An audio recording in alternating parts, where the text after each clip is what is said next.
નવસારી જિલ્લામાં ભારે વરસાદને કારણે અનેક લો લેવલ કોઝવે ડૂબતા 83 રસ્તાઓ બંધ કરવાની ફરજ પડી હતી।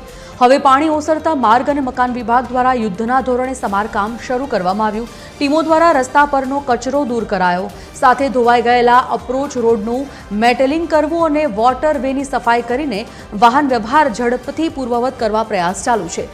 તંત્ર દ્વારા લોકોને અપીલ કરાઈ છે કે વરસાદમાં બંધ માર્ગ પર જોખમ લઈને પાણીમાંથી પસાર થવાને બદલે માત્ર સુરક્ષિત અને વૈકલ્પિક માર્ગનો જ ઉપયોગ કરવો જોઈએ।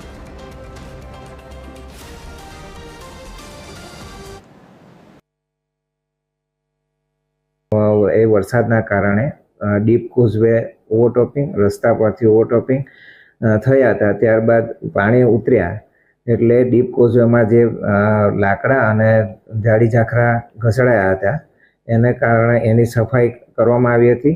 ત્યારબાદ જે રસ્તા પર ઓવરટોપિંગ હતું તેમાં એના રેનકટ કરવામાં આવ્યા હતા અને જ્યાં રસ્તા તૂટ્યા હતા તે થોડું ઘણું નુકસાન થયું હતું એમાં તાત્કાલિક મેટલ દ્વારા રસ્તા રિપેરિંગ કરી પ્રજા માટે ખુલ્લા મૂકવામાં આવ્યા હતા। ટોટલ 83 જેટલા રસ્તા બંધ કરવામાં આવ્યા હતા। લોકોને એ જ અપીલ છે કે જ્યારે સરકારશ્રી દ્વારા, વહીવટી તંત્ર દ્વારા જ્યારે રસ્તા બંધ કરવા